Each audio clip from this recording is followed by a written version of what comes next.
My friends that aren't teachers always say, "Are you crazy? Why are you doing this job?" On today's episode of the Deer Park Roundtable, the inaugural episode of the Deer Park Roundtable, we're talking with Amity Principal Laura Warman. Laura is transitioning to the principal position after 2 years as the assistant principal at Amity Elementary. Laura's going to talk about what brought her to Deer Park. She's going to talk about her family. She talks about what makes her tick as an educator. My first year out of college, I got a job a week before school started at a charter school downtown on the river called Riverside Academy, and I had 35 kids in my class. One of the things that really struck a chord with me in my conversation with Laura was just the community aspect of Deer Park and how easy it is to see that community immediately once you come to the park. We taught for 5 years together at Mount Healthy, and he might have sent me a text with the position screenshotted, and I thought, yeah, I want to go there. I want to work for Deer Park.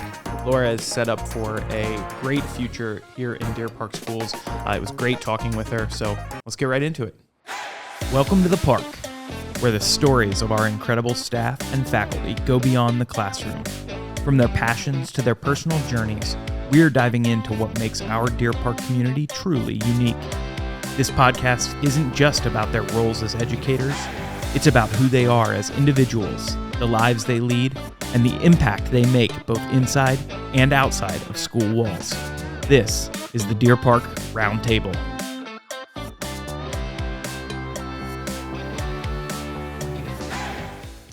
Laura Warman. Yes, Jake Snyder. Welcome to the Roundtable. Thank you for having me. I'm excited to be here. Of course. First episode of the Roundtable, too. The first episode? The first episode. Do you feel like there's a little bit more pressure? That is a lot of pressure. Yeah, knowing that if it's not good, it might be the last episode. It might be the last one. Okay. So I can do this, though. All right. So the reason you're first is obviously, we've had a big transition this year. Yeah. You've moved from assistant principal to principal.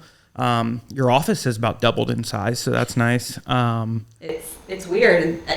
All angles. I can see everything. Yeah, that's perfect. The view's changed in there, hasn't it?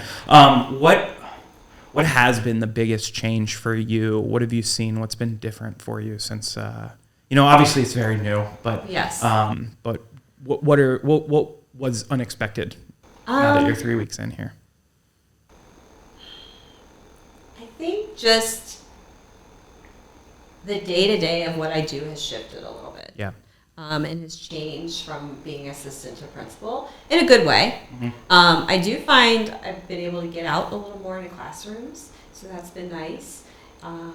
Still, with the thing that has been the best blessing is the staff has pretty much stayed the same. Yeah. We've had some new instructional aides, which has been great, but other than that, the staff is the same. So going in, I know everybody, it's familiar. We've had a lot of new enrollees over the past few weeks, which has been great. New students coming in, but it's the same faces also coming back. So that's been really great to have. It's just that day-to-day has changed. I've been asking a lot of questions, which is what we tell our students to do, that when you don't know something, to ask questions.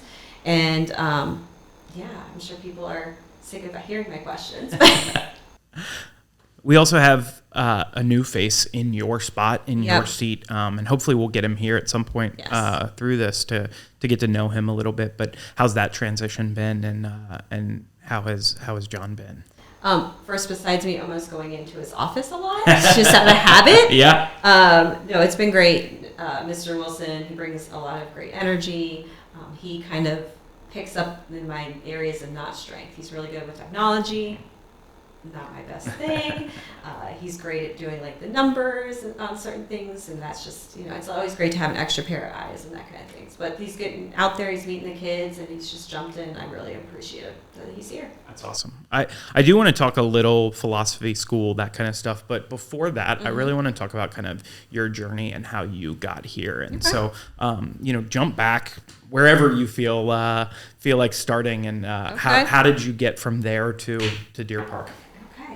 Well, I guess from an early age, I always knew I wanted to work with kids. So even when I was like in junior high and high school, I was teaching gymnastics classes, I was teaching dance classes. I was doing birthday parties every Sunday from like 9 a.m. to 6 p.m. So the happy birthday song is not always my favorite when it's my birthday, but so that just kind of, inspired me to want to go in education. And my first year out of college, I got a job a week before school started at a charter school downtown on the river called Riverside Academy. And I had 35 kids in my class. So that was, fresh out of college, 35 kids, and you're learning it.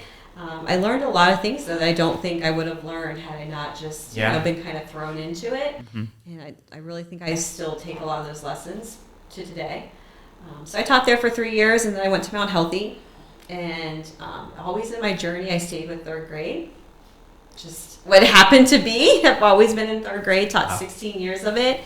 It's a great grade. I love third grade. It's a good balance between kind of still the younger, and they're trying to, they're maturing and becoming older.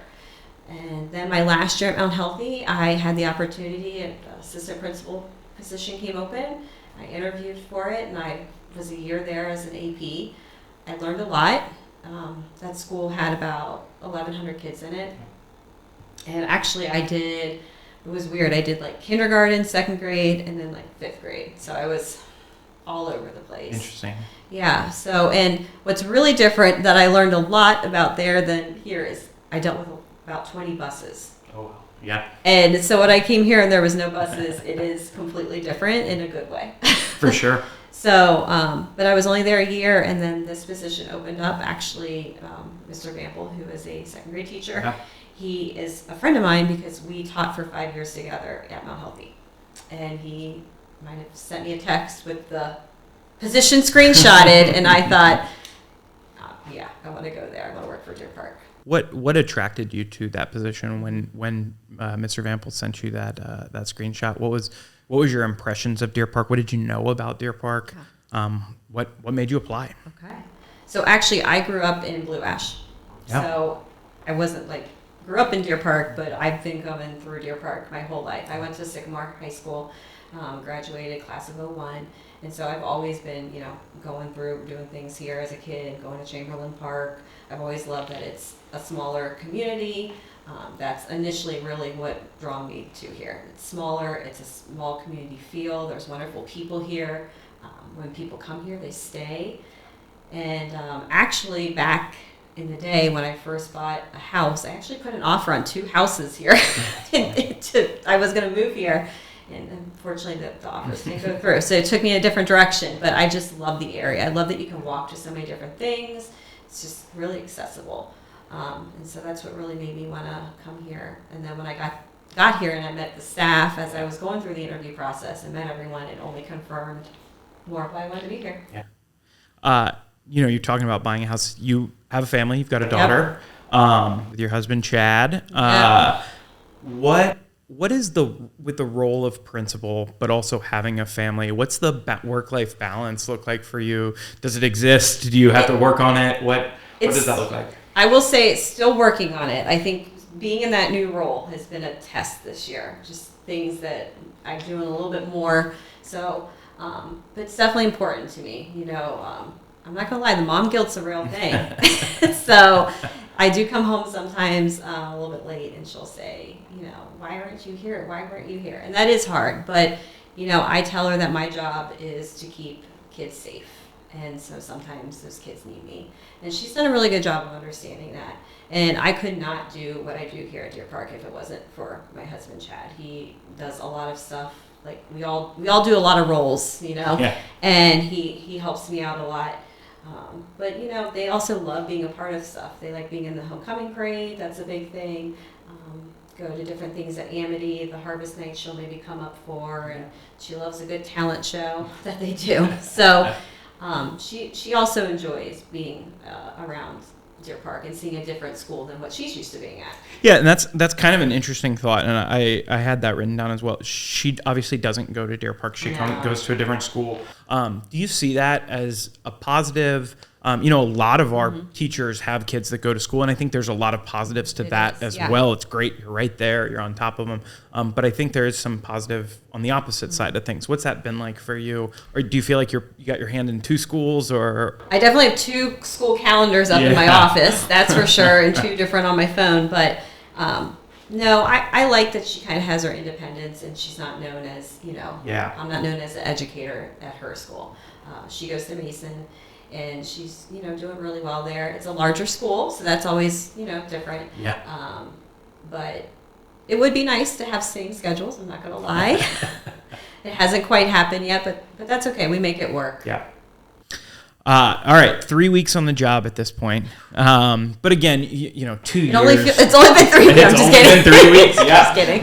We got so many more to go. No, three weeks. But you've been here for 2 years, obviously. So there's a little bit, obviously, of a transition period. But have you had that? Oh wow, this is different. This is real. Have you had that moment? Yeah. I have. It's kind of funny. I feel like I've had that moment 3 times in my life.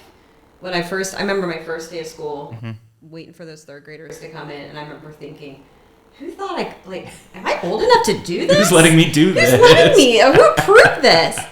Second time was when my child was born, walking out of the hospital with her. Hoping a lot of other people relate to that feeling. I was like, really? It's funny. They just put them in the car seat and say, go home. Have fun.